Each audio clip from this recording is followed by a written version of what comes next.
Supliquemos ao Senhor Jesus, o Mestre, por excelência, que nos abençoe, nos guarde e nos dê a sua paz. Ligeira digressão sobre o sonho. Hoje os cerebrologistas, os neurologistas, os psiquiatras, os psicólogos, têm tentado desde o tempo de Sigmund Freud, um pouquinho antes dele, e depois dele, aí com Erich Fromm e outras tantas personalidades de estudo no campo da psique, tem se preocupado com essa questão dos sonhos. O que é o sonho, afinal de contas? Por que se sonha? Qual o motivo? Bem, as respostas da ciência humana ainda não chegaram a tanto. Algumas outras personalidades ligadas no circuito do espiritualismo tentam equacionar essa questão do sonho, dando explicações diversas, significados diversos. Na doutrina espírita que nós professamos, temos aí uma emancipação de alma. O espírito sai do corpo e, naturalmente, não tem necessidade de dormir, como o corpo necessita. Mas existem dois tipos de sonho. Esse da emancipação, que pode se chamar de sonho por algumas pessoas estudiosas, e existe o sonho propriamente dito, que é a retrogradação das experiências passadas no campo da vida, aí, no campo da existência. Então, o sonho, ele é um manancial, é um tesouro, um talento, entre os tantos talentos que a divindade nos ofereceu, que nós não conhecemos, e porque não conhecemos, nós não sabemos aproveitar. Então sonhamos com coisas triviais. Então vamos situar num ponto que André Luiz aborda.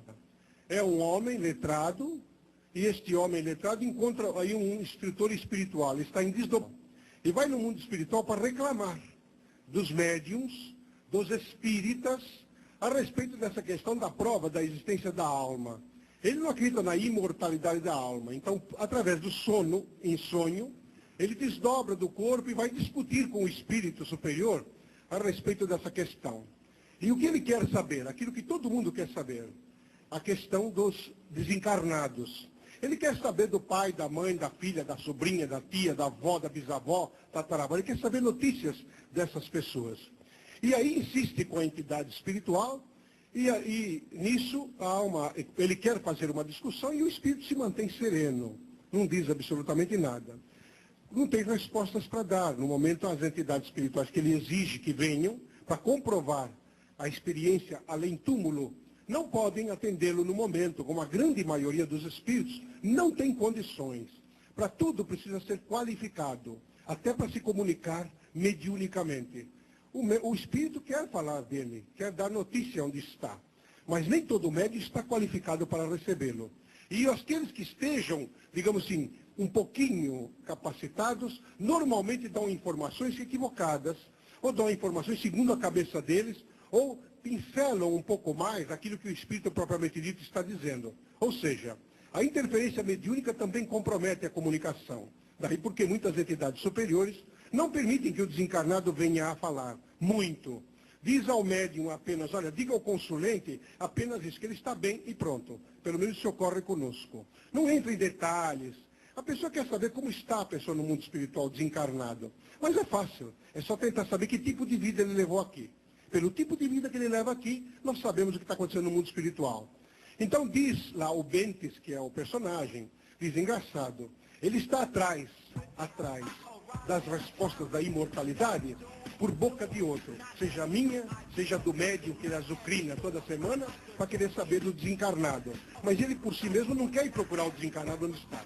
Ele não se esforça para ir lá encontrar com a pessoa. Não faz isso. Ele não procura mapa, não procura aí uma direção, não procura uma lente para ir em desdobramento espiritual, tentar chegar até o desencarnado. É muito mais cômodo chegar perto de um desconhecido, que não conhece nem o que desencarnou, nem o que está presente, e que lhe diga a respeito detalhes e coisas parecidas.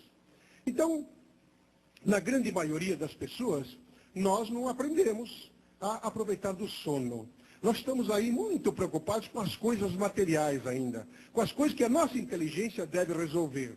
Quantos trabalhos são feitos além sono? Encontros de pessoas desencarnadas ou encarnadas que moram em outros países mais distantes e que naquela hora caem no torpor da dormência, saem do corpo e vão se encontrar conosco para nos dar ideias.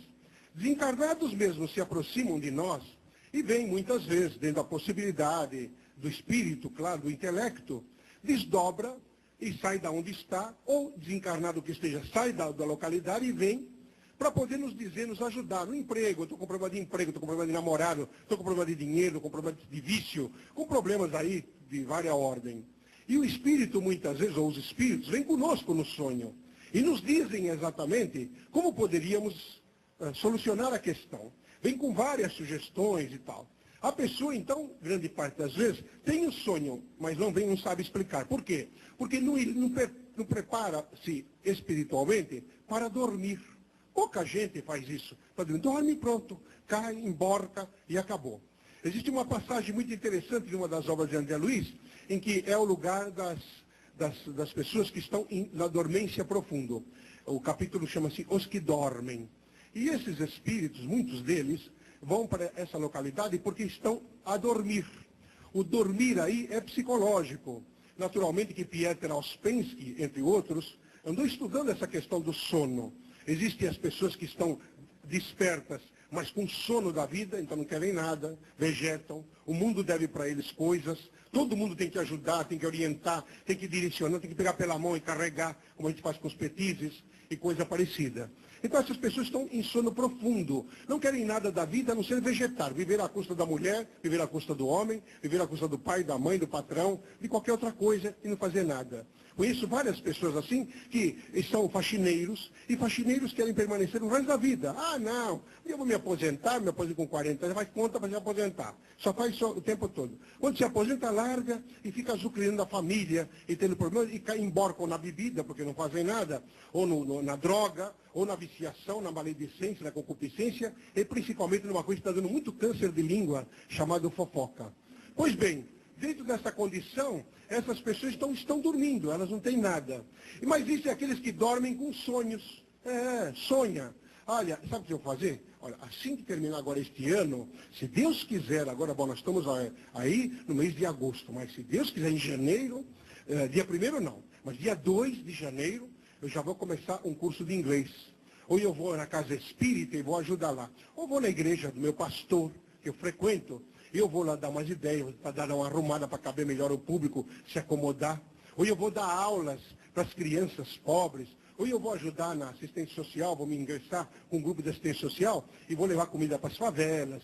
E assim, as pessoas sonham, falam, estão despertas, mas ao mesmo tempo estão em sonho com sonhos. Elas têm sonhos de fazer coisa, só que não fazem absolutamente nada, porque quando chega no dia 2, não, esse mês é mês de férias, espera aí, como? É agora a hora de eu viajar, já comprei até a passagem. Assim que eu voltar de férias, e assim a pessoa vai adiando a sua vida e vive de sono com sonhos em campo de despertamento. E existem aquelas pessoas que têm o despertamento total, que não fazem nada, não planejam coisa nenhuma no ouvido dos outros, mas planejam para si mesmas e vão fazer um trabalho para sua própria evolução. Não esperam ninguém, não querem nada de ninguém, a não ser a própria vibração para poderem trabalhar. E mesmo que a vibração não venha, eles trabalham do mesmo jeito. Então tem os que dormem. Os que dormem no mundo espiritual, muitos deles são ateus. A pessoa que é ateu, olha, não tem nada depois que morre. Pode contar que não tem absolutamente nada. Esse negócio que morreu e depois se comunica, imortalidade, tudo bobagem. Morreu, baixou túmulo, apodreceu, acabou. Não tem mais nada. Essas pessoas vão para o mundo espiritual e não querem ver nada. Nem que apareça, fecha os olhos e não quer saber. E vão para essas câmaras de retificação. Ficam muito tempo. Só que tem uma coisa. Eles têm um arremedo do sonho chamado pesadelo. E conto a história de uma mulher, muito interessante a história que li, a respeito desse problema dos pesadelos. É uma mulher que está totalmente dormente, parada, e o espírito, analisando a pessoa, vê que ela tem pesadelos, ela tem uns resgares, tem umas caretas, porque quando a gente tem sono com pesadelo, a gente faz careta. Faz as caretas, tem medo, acorda assustado, coisa parecida. E ali não, ela está paralisada numa única série de imagens, numa única sequência de imagens. E a sequência é essa. Ela está numa sala da casa dela, o marido vem bêbado, está caindo aí de tão bêbado que está enfraquecido, então ele não tem forças para nada, apenas implorando a ela, não me mates, fulana, não me mates, não me mata. Eu sei que eu errei. Eu peço agora perdão a você e quero aí que você me perdoe. Não, você, diz a mulher, de jeito nenhum eu vou te matar. E eu vou te matar, e vou te matar, e mato mesmo porque você me traiu com outra mulher. E você, eu te amo, e porque te amo, eu vou te matar. Porque você não quis ficar comigo, você me trocou por outra. E ele bebia justamente porque ele estava num conflito. Porque quando a gente encontra a pessoa da outra encarnação, na existência, porque por isso que ninguém pode cuspir muito alto, porque cai na cara se ficar embaixo. E aí, o ditado diz isso, que é muita verdade isso. A gente não pode nunca julgar ninguém. Jesus falava, não julgueis. Não julgueis, porque da mesma medida que julgados, sereis julgados. E nós julgamos à larga todo mundo.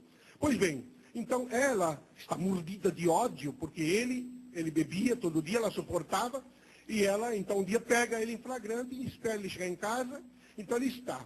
A cena é que ele está implorando, mas um pouco antes, quando ele chega, ela diz que quer tomar uma sopa, e não diz nada, porque ele está bêbado, está caindo aí. Toma uma sopinha, e vai dele, não posso pegar, e começa a cair a sopa, ela pega com a colher e põe na boca dele, porque está cheia a sopa de veneno. Então, quando ele percebe pelo gosto, veja como é a intuição da pessoa, ele percebe e diz, você vai também, pois, aí começa então a ser, não me mates, vou matar, vou fazer, vou acontecer. E nisso ela dá um pontapé nele, ele cai no soalho da casa, e ela então, ela pega um martelo, desses martelão grande, porque ele era ferreiro, e ferreiro tem os martelos de ferro bom. E ela malha-lhe a cabeça, e rebenta o corpo, quebra todos os ossos dele, e tal, num ódio, num esgar de ódio profundo, simplesmente porque ela suportava ele bêbado, e ele vivia, porque tem gente que não sabe como sair de um problema. De repente eu estou casado com uma mulher, 40 anos, 50 anos, aí me apaixono por uma menina de 20. E aí, como faz? Ou a menina de 20 se apaixona por um outro, ou a mulher de 40, 50 se apaixona por um rapaz. E aí? São os encontros espirituais que nós temos que saber administrar, porque eles estão na nossa faixa vibratória. E muitos de nós não sabemos como agir na hora, porque a libido fala alto, as emoções naturalmente se intensificam, e fica difícil, porque o homem que é velho, ele volta a ser moço, porque remoça por causa do capim novo, porque cavalo velho gosta de capim novo, e vice-versa. E a mulher também. Ela remoça, ela faz permanente, ela corta o cabelo, ela arruma a roupa, ela quer emagrecer, ela faz massagem, ela faz estética. Por quê? Porque tá o gabiru está na vida dela lá, para poder mexer com o coração dela. Aconteceu com ele isso. Ele, então, é daquele tempo que não tinha essas coisas, que a gente dava um jeitinho, que as pessoas dão um jeitinho para enganar o outro, mas não se engana a si mesmo. Então, o que ele fez? Ele acabou bebendo, ele bebia para apagar a imagem da outra pessoa na faixa dele, e ao mesmo tempo querer se manter dentro do equilíbrio da casa, da família. Ele tinha filhos, já era um homem com uma certa idade, e coisas parecidas. Bem, ela o mata. E o matando, ela consegue, com a força bruta do ódio, porque era uma mulher frágil, e as pessoas com ódio, elas viram 10.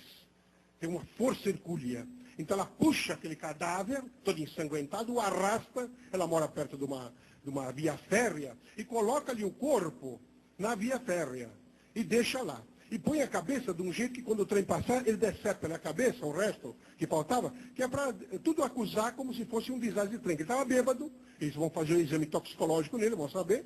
E claro que ele estando bêbado, ele caiu lá na linha do trem, o trem passou em cima, e fica tudo assim. São os crimes impunes na Terra, que acontecem muito. Mas ela vai embora para casa, com aquele mordida de ódio e tudo mais. E quando vai dormir, então o que acontece? Ela desdobra. E em desdobrando, ela encontra os juízes, que eram os amigos daquele sujeito que acabou de ser morto, que é o marido dela. E que tomam para eles a vingança de poder fazer o discurso. E ela entra em campo de pesadelos. Então o sonho, a emancipação da alma, ela ocorre com frequência porque é da lei da natureza espiritual. Mesmo aquelas pessoas que dizem, olha, eu nunca sonho. Nunca sei de nada, não. Eu não tenho sonho não sonho com nada. Muito difícil, olha, uma vez ou outra e tal. Mas toda noite nós sonhamos. Ou vamos buscar o nosso inconsciente profundo, situações, ou vamos, claro, em desdobramento espiritual, encontrar determinadas pessoas e fazer aprendizados. Quando nós temos a disciplina espiritual, através da prece, através da sintonia positiva, através dos bons pensamentos, através daquela aleivosidade, aquela coisa gostosa que a gente tem da música, para ouvir boa música, né? Não ouve aquelas notícias toda hora, morreu não sei quem, mataram essa noite, destroçaram não sei quanto, ou caiu uma bomba lá, os bandidos entraram, a polícia matou todo mundo, eles mataram a polícia. A gente não ouvindo isto, a não ser para poder saber que tempo tem, eu ligo o rádio para saber só que tipo vai fazer do dia, para ver que tipo de roupa eu ponho, mais nada. Depois é música e tal, gosto de ouvir o Louis Armstrong, What a Wonderful World. Já pensaram? aquele negro, se ele não tivesse feito tanta coisa boa na Terra, ele podia ter feito só essa. O Louis Armstrong, só essa. What Wonderful, que mundo maravilhoso. Se ele tivesse cantado essa única canção na vida, ele já teria, para mim, ficado na história da musicalidade do mundo, porque é uma das mais belas canções que se pode ouvir. E olha, vale a pena, para quem não sabe inglês, tentar traduzir a música para poder ver que palavras simples, mas de uma espiritualidade, toda a prova. Mas ele, o Satchmo, como ele era chamado, não ficou só nisso, não. Ele com aquela voz gutural, que acabou morrendo de câncer, portanto tocar trompete e esforçar toda a parte aqui, ele acabou arrumando um câncer de garganta. Então, normalmente, as minhas noites de sono não tenho muito tempo para mim, propriamente dito. Mas eu preciso ter coisas para mim, porque eu preciso me orientar. Veja, eu não pergunto a médium nenhum, não escrevo, nunca escrevi a Chico Xavier, nunca perguntei para o Chico Xavier a respeito da minha vida, porque eu estudo doutrina espírita e eu sei. Então, eu não pergunto que meu pai morreu já faz mais de 20 anos, morreu em 1979. Nunca perguntei a nenhum espírita, a nenhum médium, nada a respeito disso. Eu fui procurar meu pai. E fui saber dele, onde ele estava, e coisa para ele. Minha avó morreu, eu fui encontrar com ela, depois ela veio encontrar comigo. Minha madrinha, eu tive uma madrinha que era espírita, e ela tinha uma mediunidade a toda prova. Ela hoje, segundo as orientações que ela tinha me dado, ela está vivendo num planeta muito avançado aqui, chamado Júpiter. É um planeta que as luas andam, vocês já viram aquele Jetsons, aquele desenho? As calçadas não andam? Pois é. Muito antes de Jetson existir na televisão, minha madrinha, quando eu era garoto, me contava que ela ia morar num lugar desse, em que tinha a calçada fixa, que você andava dos lados, e tinha aquela do meio que você deslizava para te levar nos determinados locais e tudo mais. Então, veja, no tempo eu achava que era fantasia, achava que a minha madrinha estava meio achalau, tinha algum problema. É claro, eu era espírita, já tinha mediunidade, mas não há tanto a chegar a uma fantasia dessa. No fundo, depois eu fui saber, porque fui lá no local, e fui saber, não que eu podia ficar num local desse, porque o planeta é muito avançado. Mas fui visitar como é que era e tudo mais. E para ir, engraçado, eu fui numa espécie de caixote. Era um caixote tipo de um elevador à moda antiga, aqueles elevadores feitos de madeira, né? Ou como aquelas caixas telefônicas, aquelas cabines telefônicas da Inglaterra. Não sei se vocês já viram. Só que de madeira comum, não pintado de vermelho como são as cabines da Inglaterra. E aí ela se prendeu num gancho e os espíritos foram me levando, porque a minha densidade vibratória não permitiria que eu suportasse estar numa localidade daquela sem, naturalmente, um preparo de oxigenação e coisa parecida. Então, vejam, esses espíritos, tudo, eu nunca perguntei a médium nenhum a respeito de nada, a respeito das minhas dores, eu não perguntei, porque eu fui pesquisar. Então, vem bem na orientação do André Luiz, que ele recebe através do Bentes. Esse Bentes, que é um espírito lá monitor, e que diz, engraçado, as pessoas vêm procurar fazer perguntas de assuntos que só compete a elas resolver. Elas querem que o médium resolva o problema delas, quando o próprio médium muitas vezes não resolve nem o seu. Porque ele acha que tem que trabalhar para os outros e para ele que é bom nada. E é um equívoco. Nós deveríamos começar a compreender essa coisa da individualidade. Não que não devemos servir, não que não devemos dar um parecer, não que não devemos dar uma orientação, de jeito nenhum. Mas muitas das orientações repetitivas são porque a pessoa não procura por ela mesma evoluir. Então não tem graça alguma. E aí fica nessa dúvida. Quanta gente, quando Charles Richer inventou a metapsíquica, né, e tem um tratado, aliás, muito chato de ler, é um tratado, tem 2 volumes, eu tenho, de 2 grossuras. E ele é muito repetitivo, porque é uma linguagem densa, cansativa. E ele veio para poder acabar com o espiritismo. Como muitos parapsicólogos hoje vêm querer acabar com o fenômeno mediúnico. E aonde eles ficam? No campo da matéria. Pode notar. O metapsiquista fica no campo da matéria ou no campo da fantasia. Ele cria coisas ditas religiosas no campo da fantasia. E o parapsicólogo, muitos deles, ficam nessa condição, dessa coisa, sabe, não, é da matéria, da mente. É hiperestesia indireta do inconsciente. É aqueles fenômenos psigama, psibeta, psicapa, inventam modas aí, nomes difíceis, para que ninguém entenda a coisa nenhuma, como linguagem de médico, linguagem de advogado, linguagem de engenheiro. Eles falam, o médico fala, escreve, e não entende nada. Advogado tem que ter advogado que escreve, faz petição, e se botar um termo jurídico nosso mesmo em petição, você não lê. Você é o comum da pessoa que não sabe, não lê nada. Eu tive uma certa ocasião no meu escritório, um sujeito que veio para defender uma outra pessoa. Então ele veio fazer um acordo comigo. E quando ele veio falar, do jeito dele falar, eu disse para ele, o senhor não é advogado, né? Ele falou, não, eu sou economista. Eu falei, eu logo ouvi. Falei, como é que o senhor sabe? Eu falei, pelo seu modo de falar. O senhor não está falando como advogado. E eu sou advogado há muito tempo. Eu tenho um linguajar próprio, meu técnico de falar. Então, certas pessoas precisam mudar essa questão do seu padrão. Como? Estudando. Não tem outro jeito. Você precisa começar a fazer as leituras boas. Ah, mas eu não sei ler. Então muda o programa de televisão, modifica o padrão, tenta saber das coisas, ouve as tertúlias aqui conosco, vai assistir outro tipo de palestra, aí tudo mais. Por quê? Porque você vai perceber que os parapsicólogos, há exceções. Mas na sua maioria, os metapsiquistas, eles vão no campo da matéria, é como horoscopista. Você já viu horoscopista, lêdor de mapa astral? Ele lê coisa do dia, olha, esse ano aqui você vai viajar. Esse ano aqui você vai ficar... Cuidado com a doença, hein? Você vai ter um problema no joelho. Cuidado aí que você vai ter, olha, problema de cabeça. Então fica na periferia. Por quê? Porque um consulente, ele quer a periferia.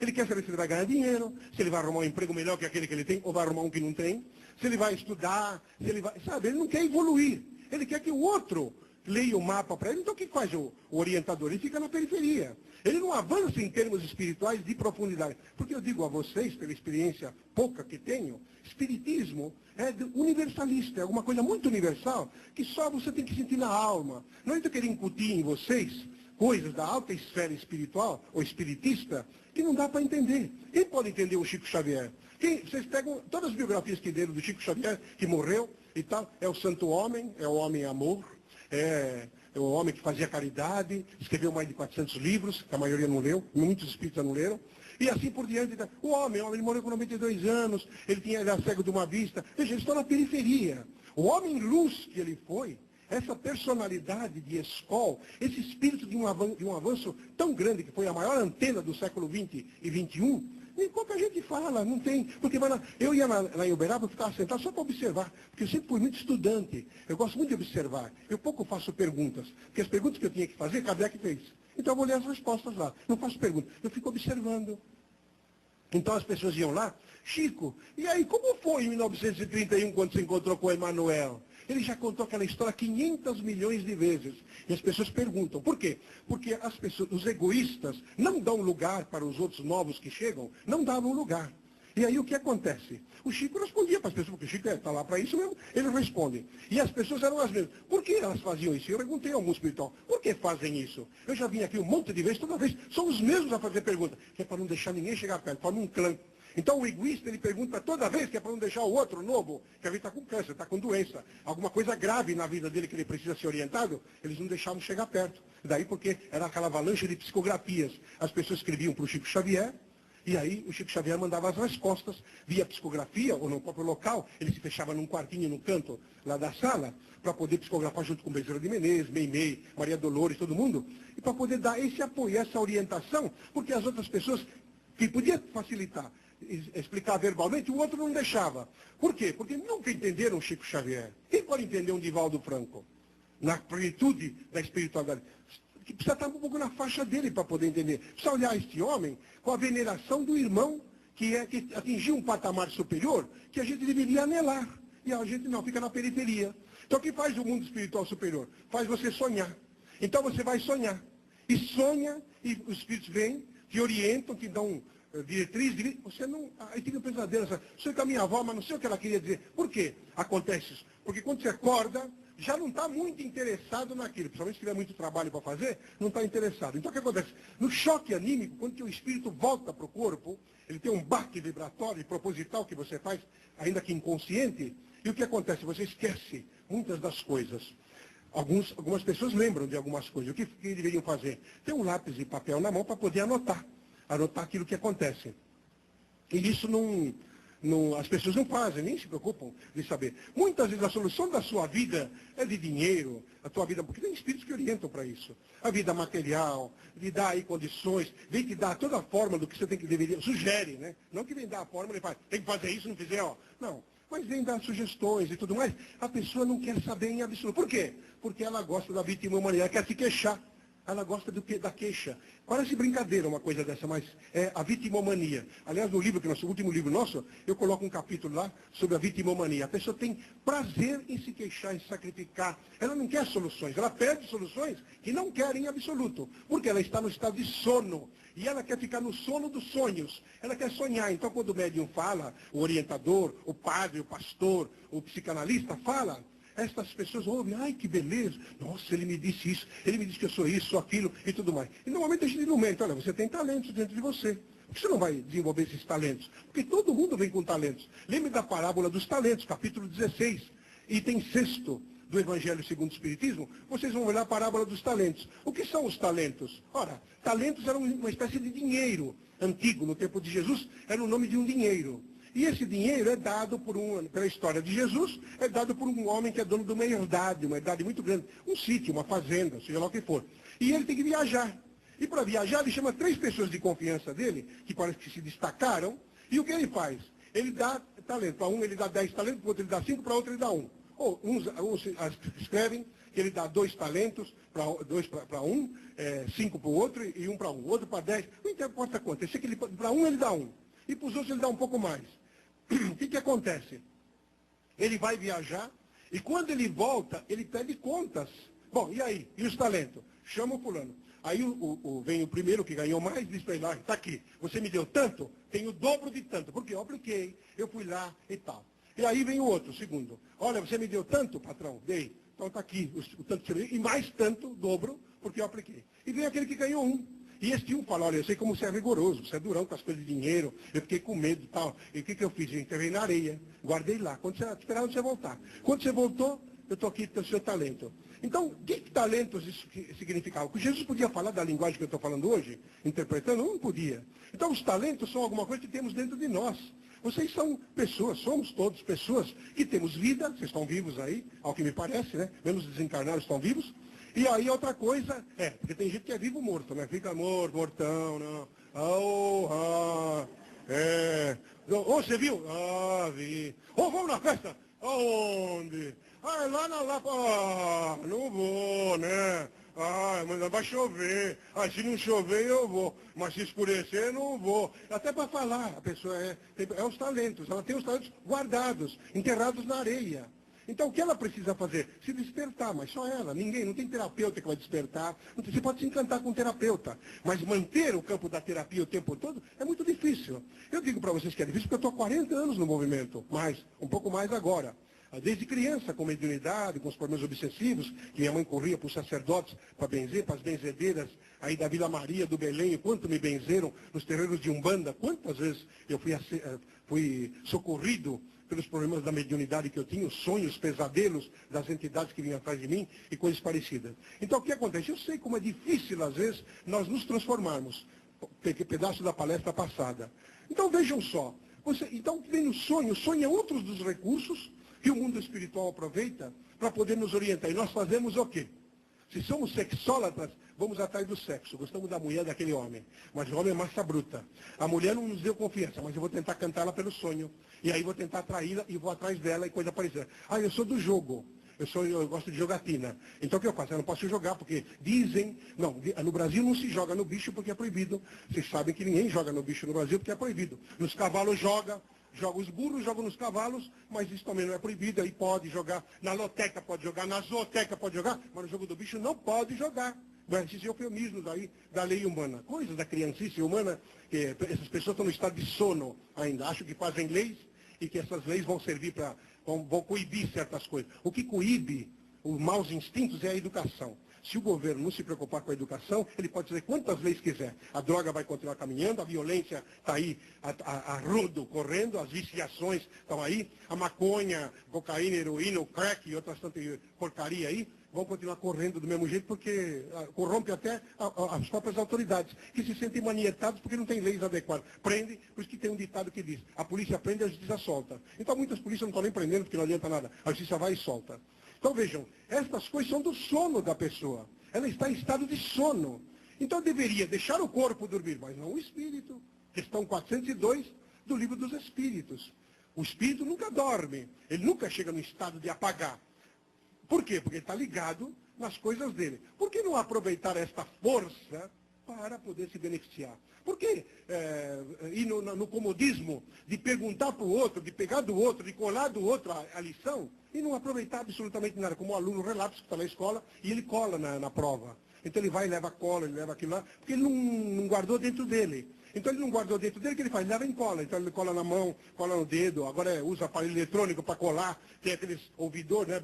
Tem uns aparelhos aí que a polícia pegou outro dia, diz que é um negócio de problema de ouvido. Então você coloca um aparelhinho desse dentro do ouvido. É um aparelho que é para surdez. Só que quase esses não aparecem. Tem um aparelho de surdez que dá a volta aqui e tem um aparelho e a pessoa regula e ouve. O surdo ouve. Esses aí não. Se você coloca dentro, claro que muitos deles precisam procurar um cirurgião para colocar. Então coloca lá dentro, bem colocadinho e tudo mais. É um rádio e o outro lá fora fica falando as respostas. O que caiu? E tal. Ele ouve as respostas, ele deixa ligado, o professor diz aí, ou ele fala, olha, vocês podem ler. Ele o professor, eu tenho dificuldade de ler, assim, só ler. Eu preciso ler falando. Tem muita gente que precisa ler falando. Aliás, que é uma boa técnica, ler falando, ler em voz alta. Você melhora o português, melhora a dicção, você se empronha melhor. E outros não, só distraem aí, depende da cabeça como está. Então o professor fala, olha, só se for baixinho. E ele fala baixinho. Letra A, gabarito e tal. Letra B, gabarito. E o outro está lá. Ah, gabarito é C. E ele vai. E passam e entram em vestibulares para sair essas coisas que nós temos visto aí no campo dos estudos. O ser humano é inteligente, veja como ele é inteligente. Ele sabe usar para o mal, mas sabe usar as coisas. Imagine se essas pessoas usam, ou chegarem a usar a inteligência para o bem. Os espíritos superiores, então, chegam nas pessoas. E são quantos deles que a gente vê nos cursos que a gente faz, ou nos passeios que fazemos no mundo espiritual, e o guia está falando e ele está fazendo assim. Não, isso não. Isso aqui não. Não, é bom você perdoar, vai lá que você perdoa, que fica melhor. Vai ver teu pai. Amanhã é dia dos pais, como aconteceu ontem. Vai, é dia do pai. Vai ver seu pai lá, vai dá uma ligada para ele. Escreve, telefone. Não sei o que nada. Quantos a gente escuta isso? Para ele sofrer depois as mesmas coisas que sofrem com os próprios filhos, num redemoinho vibratório de atração de ódio constante, que às vezes uma noite de sono, com sonhos, de orientação, poderia resolver. Se transforme. Como fazer transformação? De que maneira? Na semana passada, como é difícil a pessoa se transformar. Por que é difícil? Porque ela não quer. Ela acha difícil. Ela acha que o outro é mais evoluído. Vem com essa história de que, olha, Reinaldo, você é espírito de luz. Você estava com uma luz em volta e eu já fico olhando para cima para ver os tetos. Ah, tem uma ali. Está me iluminando. E tá, tinha uma luz. Porque as pessoas pensam que a gente é privilegiado por ter mediunidade atuante. Não. É que eu tenho uma ferramenta comigo e que vocês todos têm, mas eu uso a minha. E vocês enferrujam a sua. É como diz o espírito Bentes lá para o André Luiz. A enxada parada, pode contar que ela vai ficar comida pela ferrugem. Fica parada. E Maria Angélica vem com outra, dizendo a mesma coisa com outras palavras. Órgão que não se usa, atrofia.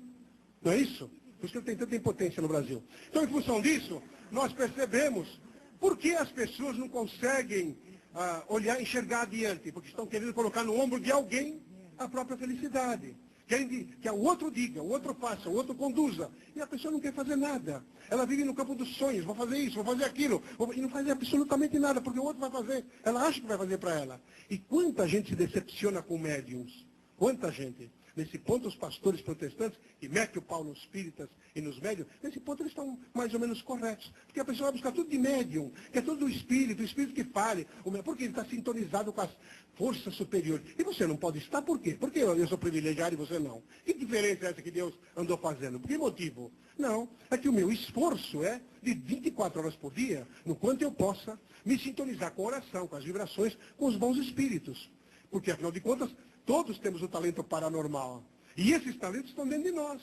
A pessoa se aposenta e fica enfastiada, com aquela cara despachada, e vai, anda para lá. Mas você não quer fazer? Não quero. Trabalhei muito, trabalhei 40 anos, trabalhei 5 mais do que devia. Um absurdo trabalhar, não quero mais nada, porque só fui perseguida, só teve gente que não prestava em volta de mim, eu aguentei firme até o último dia, aposentei, acabou. E acaba mesmo. Acaba morrendo, acaba com câncer, acaba apodrecendo em vida, atormentada. Quanta gente entrou para a bebida. Eu vi no fórum, que eu sou da área do fórum, quantas pessoas que se aposentaram, essa mudança que ia ter da aposentadoria, todo mundo preocupado, né, com a aposentadoria, porque ia diminuir o prazo, ia aumentar as contribuições, e está aqui esse outro absurdo na Terra, chamada aí INSS, que muda o nome cada hora, mas o serviço não melhora nada. Por que o governo obriga eu a ter que dar dinheiro para ele, que ele não vai me devolver na totalidade que eu dei para ele, com juro e correção? Não. Eu dou para ele, eu pago 30 anos, 35 anos, eu contribuo, e quando eu vou receber de aposentar, que eu estou velho, que já não presto para nada, o que acontece? Eu recebo 1/3 do que eu vou ganhar, nem isso às vezes. Quanto problema? Por que o governo faz essas coisas com as pessoas? Porque nós botamos neles, colocamos eles lá. Essa é a condição. Então, botamos pessoas desqualificadas, despreparadas, e é isso que dá. Eles não têm espiritualidade, eu vou em Brasília falar. Eu tenho ido falar lá, algumas vezes me convidaram, não sei o nome, o presidente vai me chamar lá. Mas esse aí que está aí me chamou 3 vezes já. E eu falei no Senado, falei para isso, da lei de causa e efeito. E vocês olhem esses políticos que estão agora saindo, observem aí o afã deles querer voltar, de entrar. Porque eles sabem o que os espera na vida fora. As vibrações das vítimas desencarnaram, muitas delas por causa disso. Aquele tal de plano governamental de passar a mão na poupança. Quanto ódio criou, quanta vibração negativa. Porque a pessoa não tem orientação. E olha que foi visitar o Chico Xavier 3, 4 vezes. E o Chico avisou ele, muitas vezes. As pessoas não sabem o que é campo vibratório. E no sono, nós aprendemos muito isso. Quantas vezes você está desdobrado à noite, espíritos vêm e te convidam para uma orientação, espírito familiar, espírito amigo. Não é que você precisa fugir de desconhecido, não. Sonhei com a minha mãe, ela falou, mas não entendi nada. Às vezes ela tem falado de campo vibratório, se ela for um espírito que já está com certa evolução. É o pai, é o tio, o amigo, a entidade guia, o seu guia espiritual, o seu benfeitor. Muitas vezes a gente orientar. Mas você não se pega de ouvir. Eu não lembro de nada. Foi uma coisa minha confusa. Como confusa? Eu quando tenho sonho confuso, e tenho, claro que tenho. Muitas vezes a minha incipiência, a minha ignorância, não dá para captar. Eu capto com clareza lá, e quando acordo, pelo choque anímico, o espírito volta para o corpo, eu acordo, e nesse acordar, eu tenho alguma dificuldade de lembrar. O que eu faço? Eu oro. Olha os bons espíritos. Às vezes até o dia inteiro eu fico lá. Olha, será que as entidades superiores poderiam me ajudar? Não peço para a Maria Angélica, irmã, se a senhora me leva lá, eu quero ir. Não, ela não é minha empregada. Mas eu falo, se os bons espíritos puderem permitir que a próxima noite eu possa ir no mesmo lugar para ver aquilo que eu não entendi. Eu não entendi muito bem. É verdade também, por outro lado, que muitas coisas que se fala agora, por desdobramento, que você não lembra, é para você saber adiante, porque a prova virá e você vai saber, vai recordar, porque fica esculpida no teu inconsciente profundo. Daí porque as terapias de vivência passada, até pouco tempo atrás, se fazia por hipnose. O que é a hipnose? Vem de hipnos, quer dizer dormir. Sono. Vem sono. Então a pessoa fazia você dormir para poder você contar os teus produtos, excrescências psicológicas do passado. Hoje não. A moderna técnica hoje, primeiro que a doutora Delmar faz aí no Evoluir, ela faz sem que a pessoa perca a consciência. Ela vai retrogradando no tempo e no espaço até chegar na problemática que ela tem. Claustrofobia, por exemplo. Quanta gente sofre de claustrofobia? Sonha que está em lugar fechado. Eu, por exemplo, um tempo eu tinha horror de cobras. Horror. Hoje eu tenho certo medo, que já é uma distância. E medo é uma coisa saudável. Muita gente que tem medo é coisa ruim, não. Terror é coisa ruim. Medo não, medo é necessário. Porque se eu não tiver medo, eu em vez de descer pela escada, já pulo aqui por cima. Me arrebento todo, mas eu não tenho medo, eu pulo. Eu atravesso a rua, não olho. Eu atravesso a Radial Leste agora, não no farol. Eu atravesso direto, vou atravessando, que nem cachorro. Atravesso e o carro passa em cima. Porque eu não tenho medo, e medo é uma coisa que é importante. Então, muitas dessas excrescências vêm e criam terror dentro de nós. Então, a gente carrega esses terrores. E aí, a terapia, a vivência passada, ela é um estado de sono meio consciente, em que a pessoa vai sendo induzida a voltar no tempo, para poder descobrir o que aconteceu. E a pessoa acaba falando, comentando, e aí vem as terapizações adequadas. Conheci algumas pessoas que fizeram essas terapias. E o que aconteceu? Começaram a ter sonos melhores. Muito sono. Por quê? Aí eu perguntei, mas por que motivo isso? Disse Maria Angélica. Venha, vou te mostrar. E aí me levou junto da terapeuta, em desdobramento espiritual à noite, como um quadro, foi tudo filmado, digamos assim. Eu falo filmado que é para poder entender bem o que é, porque não é bem filme, eu não teria palavras para dizer como é. Mas enfim, vendo a imagem, então a gente vê, a gente fica no ar, e fica na localidade e vê a pessoa. O terapeuta vai e a pessoa fala de personagens do passado, e é personagem, é pessoa, lá que incomodou, é filha, é cachorro, é gato, é tigre, leão, cobra e coisas parecidas. Então, o terapeuta faz um esclarecimento a respeito para a própria entidade que toma essa forma chamada licantropia ou zoantropia. Licantropos, quer dizer, pessoa lobo. Pessoa que tem forma de lobo. E zoantropia é forma de animais, de várias ordens. Espírito que toma essa forma perispiritual. Então, isso é feito esclarecimento.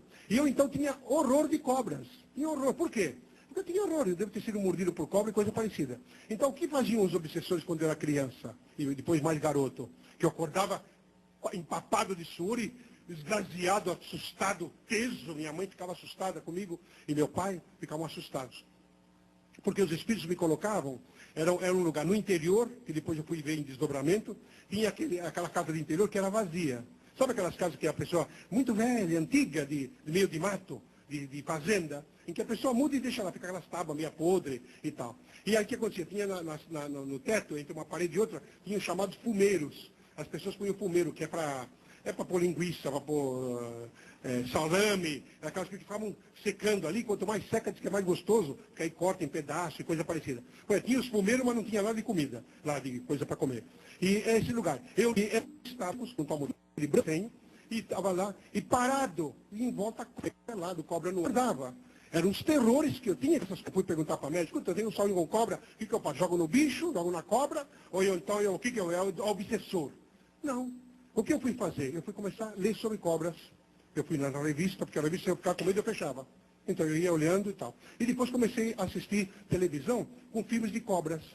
Cobra e tudo quanto é. Eu não vou no lugar onde elas estão. Eu não vou lá no Amazonas, já fui pregar lá, mas na cidade, em Manaus. Se alguém falar para mim, você vai pregar no Pantanal, talvez desencarnado eu vá. Mas encarnado eu não vou, não. Lá tem a chamada cobra grande, né, que é a sucuri, que é a chamada anaconda, que é uma das maiores cobras do mundo aí, que está aí. Poxa, se ela engole um boi pequeno, imagine eu que estou baixando de tamanho agora com a idade. Já estou igual ao salário mínimo, estou baixando. E aí, eu vou me meter lá por quê? De jeito nenhum. Mas já não tenho tanto horror. Então já não tenho tanto. Faz muitos anos que não sonho com cobras aí e coisas parecidas. Por quê? Eu fui superar-me. Então a minha proposta da noite, por que eu estou falando a respeito disso, é para que vocês se transformem. Então, pelo menos esse grupo que está aqui se transforme para a felicidade que está buscando. Porque todo mundo quer a felicidade, mas quer que o outro traga, quer que o guia traz, quer que o pai ou a mãe encarnado traga. Tudo, a gente quer que o outro traga, quer que o patrão aumente o salário, você quer que a pessoa compre o carro. Todo mundo quer coisas, mas ninguém quer sair para ir buscar essas coisas, de modo honesto, é verdade, é claro. Mas ir buscar, e começar a clarear a mente de, não, eu vou conquistar por mim mesmo. Eu vou, porque diz um ditado no campo da eubiose, no campo do ocultismo, que as pessoas, quando o discípulo está pronto, o mestre aparece. Não é isso? E Jesus fala de um outro jeito aí. Onde está a tua sabedoria, aí está o teu coração, está as tuas emoções. Então, quando você está esculpindo em você, tua boca fala do que o coração está cheio. Vê que Jesus não fala, o teu cérebro está cheio. Ele fala do coração, que é a sensação, é a emoção. Quando estou apaixonado, estou apaixonado. Às vezes a mulher é um tribufuda, mas tu chega, a mulher, a donzela. Aí quando caso e abre os olhos, aí eu quero brigar, quero me separar, porque eu não quero aquela coisa. E ela também, ela acha que ele é um homem viril, tem aquela pose de andar para lá. Ele é musculoso, antigamente ele era musculoso. Então era musculoso, ele andava e tal. E ela se encantava, porque depois casa, a convivência, o gênio é do cão, que ela não se deu tempo de namorar, para poder saber quem era. Então ela se casa. E aí se casa, vê que ele não é exatamente aquilo. São as brigaiadas. Então a boca fala, na paixão, aquilo que o coração está cheio. E devia ser o cérebro está cheio. Mas Jesus falava, a boca fala do que está cheio o coração. E tem tanto que tem o coração com problemas aí. Ataque cardíaco se mata toda hora. E é uma das piores doenças que tem, aliás, em primeiro lugar aí nas estatísticas. Por que não a boca fala o que a cabeça está cheia? Porque quando a cabeça está cheia, a gente não fala, a gente observa. E quando fala, porque é necessário falar, não é muito, tem que falar. Mas só fala a coisa certa. Só pergunta etapas, só aborda, faz abordagens complementares. Daí porque essas personalidades, como o Divaldo Franco, Chico Xavier, a Zilda Gama no seu tempo, a Ivone Pereira, não foram compreendidas na Terra. Muita gente não compreende, pouca gente compreende esse Papa que está aí, daqui a pouco ele está se despedindo. Pouca gente entende esse homem, porque ele beija o chão. Imagine se o padre desse é o Papa, é o dono da bola, vai lá, beija o chão. Por quê? Para entender uma fé. Porque ele atingiu certos patamares do conhecimento espiritual, da mediunidade, da paranormalidade que ele é dotado, a tal ponto que ele beija o solo que está. Ele agradece à vida. E a melhor forma de agradecer à vida, segundo a concepção católica, é da humilhação. Ele se humilha, ele vai abaixo no chão e beija e coisas parecidas. E dá esses ensinamentos para nós. Então, a Delmar já levantou, e eu sempre digo que quando o espanhol se levanta é revolução. Eu então já vou calando a boca, mas digo a vocês, que seria muito bom que vocês começassem na noite de hoje a pensar melhor, a ter uma análise, ver se não está ficando muito repetitivo e tal. Não, começa a mudar o padrão vibratório, faça boas leituras, leia livros aí, não deixa de ler não. Ah, mas eu não sei ler. Melhor a televisão, melhor o rádio. O rádio tem tanta coisa boa que se ensina aí, tantas pessoas. Mas não, a gente põe naquele rock lascado, naquelas músicas sertanejas, e não que é ruim, a pessoa tem música é bonita e tal, mas é sempre a mesma. Fica um tempo, é só aquela música. Poxa, mas eu já ouvi uma vez, duas vezes, depois dá uma parada, eu gosto do Louis Armstrong. Eu tenho aí o What Wonderful World. De vez em quando eu gosto de ouvir, mas não é todo dia não, de jeito nenhum. De vez em quando dou uma ligadinha lá, ele canta lá, sabe, White Society, então quando ele canta isso é muito bom. E várias outras pessoas aí, e a Connie Francis, de quem eu sou fã, eu acho ela a maior pena que essa mulher parou de cantar porque ela sofreu uma violência sexual. e ela parou de cantar. Mas uma das maiores vozes que eu conheço na atualidade é da Connie Francis. Para mim, ela é a maior cantora do mundo na atualidade. Se eu não estiver exagerando, para outras pessoas, para mim não estou não, eu entendo. Então, ouço de vez em quando, Connie Francis 24 horas por dia, porque também tem que ler, que estudar. Mas eu seleciono hoje o que me entra vibratoriamente dentro das fímbrias espirituais. E fazendo isso, eu tenho me dado bem, a tal ponto que até meu câncer deu uma parada, deu uma recrudescida, e os outros exames estão dando quase nada, e os médicos estão mandando eu. O que foi isso? Eu não fui procurar médium, eu não fui escrever para Chico estava vivo quando tinha câncer. Não fui procurar padre, contador, não fui nada. Eu falei, eu arrumei, eu vou dar um jeito de tirar. Com os médicos, é claro. Eles vão cuidar da matéria, eu vou cuidar do espírito. Procurei no mundo espiritual as entidades para fazer uma análise de mim, e eles deixaram, porque eu já fui médico no passado, então, quando estou no mundo espiritual, a minha medicina vem toda. Eu fiz umas análises e percebi que a minha enfermidade não tinha chegado no perispírito. E quando não chega no perispírito, fica fácil. Facilita a terapia. Então o que eu fiz? Fiz a terapia da luz, fiz a terapia da oração, dei muita risada, me diverti a larga. Falei em rede nacional, porque senão ia ter um comentário. Mesmo assim teve comentário. Teve gente lá que eu já tinha tido missa do sétimo dia, eu estava tão magro que estava um cadáver andando. Já tinha sido enterrado, e não falaram aonde, tinha gente que perguntou onde que estava meu túmulo, que eles queriam ir lá visitar e tal, aquela coisa. Espero que não iam cuspir, eles queriam colocar alguma flor, ou coisa parecida. Então, bem, mesmo assim, mas a gente fala, por quê? Divide no campo vibratório. Os que não gostam da gente vão intensificar lá as suas vibrações. Os que gostam, e parece que é a maioria, vibramos uns pelos outros. Mas foi pelo meu esforço particular, e não estou falando isso para me engrandecer nem nada, apenas para dar um exemplo do quanto nós podemos, quando a fé raciocinada chega em nós. Eu não exigi da espiritualidade superior a cura de maneira alguma. Porque eu não podia exigir deles a cura. Deus vai curar, arrependei-vos e tal. Não adianta isso, porque eu já vi gente fazer isso e não deu certo. Mas das pessoas que se transmutaram na fé em si mesmos e na potestade vibratória que acabam criando, essas se transformam. Isso aconteceu comigo agora. Não sei, pode ser que eu morra essa noite, mas até aqui, pelo menos, a coisa está indo mais ou menos bem. Então, por quê? Porque nós não fomos perguntar, nós fomos agir. Eu fui fazer meditação, eu fui fazer ação de me dizer que eu podia reverter, se fosse possível, aquelas fímbrias comprometidas para que eu pudesse trabalhar. Estou com uma agenda lotada, minha babá, coitada, me botou aí um monte de coisa. Por quê? Eu falei para Maria Angélica, irmã, se a senhora permitir, fale aí com o pessoal. Se for, eu tenho que desencarnar, eu desencarno sempre. Eu não gostaria de sentir dores. Eu tenho problema com dor, eu não gosto de dor. Tem gente que adora. Ela disse, tem gente que adora? Eu disse, tem gente que adora. Masoquista, mas eu não. Eu não sou nascido para ser masoquista, seguidor de Maso, grande filósofo aí, que pregava que a dor é que era bom. Mas, se o câncer tiver que me levar, se possível, com o mínimo de dor possível, eu proponho, sem querer fazer barganha, é claro, de trabalhar enquanto isso trabalhar. Então fizemos isso, a resposta não veio até hoje, mas a Regina já encheu minha agenda de compromissos, justamente por isto. Porque a gente não vai perguntar, a gente vai agir. No sono e nos sonhos, vocês têm muita orientação. Tratem de captá-las, porque vocês vão ter uma vida melhor. Afinal de contas, vocês vieram para ser felizes. Como eu sou feliz de estar exatamente aonde estou. Porque eu estou com Cristo. Eu entendi que essa personalidade, respeito todos os demais profetas, mas estou com essa personalidade de escola, que eu estou trabalhando cada vez mais na minha ignorância, para a minha ignorância, quer saber, que vem de gnosis, quer dizer conhecimento. Mais eu tenho gnose desse ser Jesus, mais eu percebo o quanto ele foi grande e eu não havia percebido. E que ele nos abençoe e nos dê muita paz.